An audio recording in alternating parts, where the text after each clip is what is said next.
Theorem theorem theorem, आज start होगा theorem. Sir जी ये थ्योरम क्या होता है? नमस्कार बच्चों, स्वागत है आपका एक और वीडियो में। आज हम करेंगे इस चैप्टर का थ्योरम। अब तक आप 6.1 6.2 सारे एग्जांपल्स कर चुके हो, इसको भी मत छोड़ना। बहुत इंपॉर्टेंट क्वेश्चन है थ्योरम। थ्योरम वो स्टेटमेंट होती है जिसको प्रूफ करना पड़ता है। थ्योरम वो स्टेटमेंट होती है जिसको प्रूफ करना होता है, तो हमें इसको प्रूफ करना पड़ेगा। ये जो थ्योरम है बहुत इंपॉर्टेंट है, बहुत ज्यादा एग्जाम में आता है, आपके टीचर भी बताएंगे स्कूल में। तो चलिए स्टार्ट करते हैं इस थ्योरम को। हाँ जी बच्चों, तो आ चुका आपके स्क्रीन पर, कंप्यूटर महाशय ला चुके हैं थ्योरम। पढ़िए क्या कहता है थ्योरम। थ्योरम 6.1 आपसे कहता है if two line intersect each other, अगर दो लाइन आपस में टकराती है, two line intersect each other यानी दो लाइन आपस में टकराती है, तो दो लाइन ड्रॉ करना पड़ेगा स्केल से। दो लाइन आपको ऐसा ड्रॉ करना है कि वो इंटरसेक्ट करे। मान लीजिए ए बी है और एक दूसरी लाइन आपको ड्रॉ करना है, मान लीजिए ये सी डी है और दोनों कहीं पर इंटरसेक्ट कर रहे हैं। इस पॉइंट का नाम दे दिया ओ। दो लाइन इंटरसेक्ट कर रहा है कहीं पर, देन आपको प्रूव करना है then the vertically opposite angle. आपको याद है ना, पूरे चैप्टर में ये वर्ड आया था वर्टिकली अपोजिट एंगल।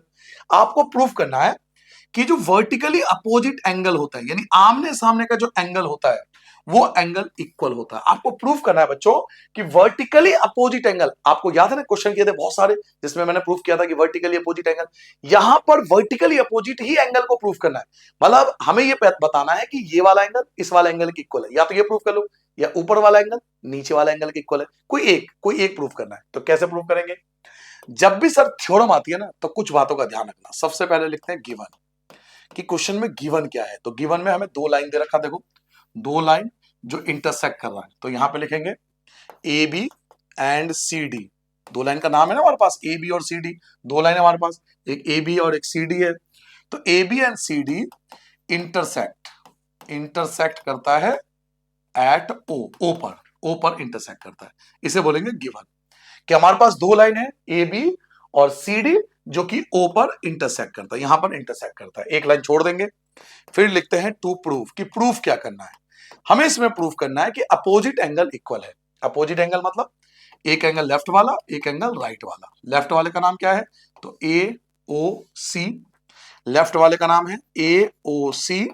और सर राइट वाले का नाम क्या है? तो राइट वाले का नाम है डी ओ बी लिख दो या बी ओ डी लिख दो। तो बी ओ डी के इक्वल, ये प्रूफ करना है। एक लाइन छोड़ेंगे, फिर लिखेंगे यहां प्रूफ।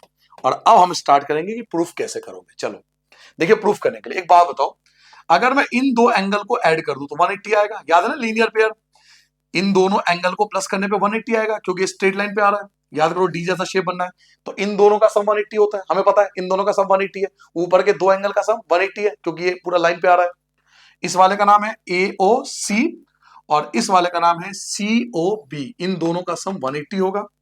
एक का नाम है ए ओ सी और दूसरे का नाम है सी ओ बी। दोनों का सम 180 होगा। क्यों होगा? तो ब्रैकेट में लिख के देखिए, लीनियर पेयर, हमने लीनियर पेयर पढ़ा था, इन दोनों का सम 180 होता है। ऐसे ही दो एंगल और है जो एक स्ट्रेट लाइन पे बनना है। देखो ये वाले दो लाइन, ये वाले दो एंगल, ये वाले दो एंगल, देखो ये वाले दो एंगल, ये भी तो लाइन है। सर ये भी तो लाइन है ना?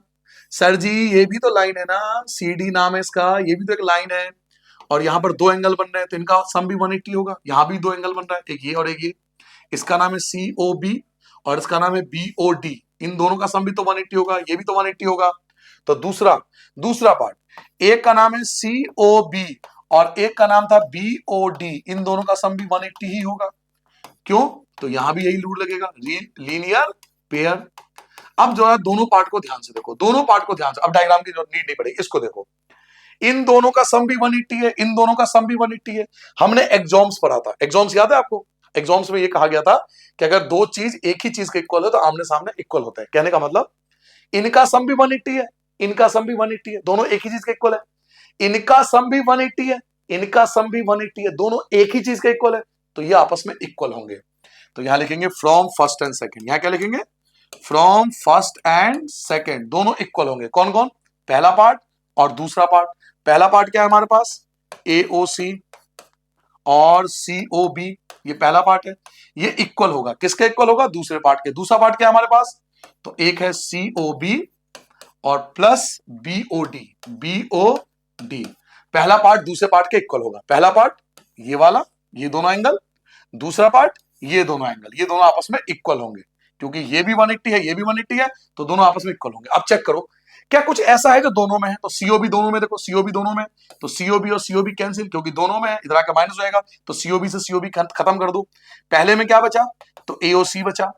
दूसरे के पास क्या बचा, तो बीओडी बचा। सर यही तो प्रूफ करना था, सर जी यही तो प्रूफ करना था, यही तो प्रूफ करना था। चेक कर लो, देखो यही प्रूफ करना था, ये रहा, देखो यही चीज सेम ये रहा, ये रहा, देखो ये रहा, यही चीज प्रूफ करना था ना, एओसी और बीओडी इक्वल है, तो यही तो आया, एओसी और बीओडी इक्वल है। तो बस इतना सा काम है, केवल इतना सा, ये जो आपके सामने है बस यही है आपका vertically opposite angles are equal. तो छोटा सा थ्योरम है, बट आता बहुत ज्यादा है, तो कर लेना जरूर, ठीक है। तो याद रखना, दुआओं में मिलते हैं अगले वीडियो में, नेक्स्ट चैप्टर में। इंपॉर्टेंट क्वेश्चन जरूर कर लेना, वो जो बताता हूं मैं हर चैप्टर के, वो जरूर कर लेना, ठीक है बच्चों। नमस्ते, टाटा, बाय बाय।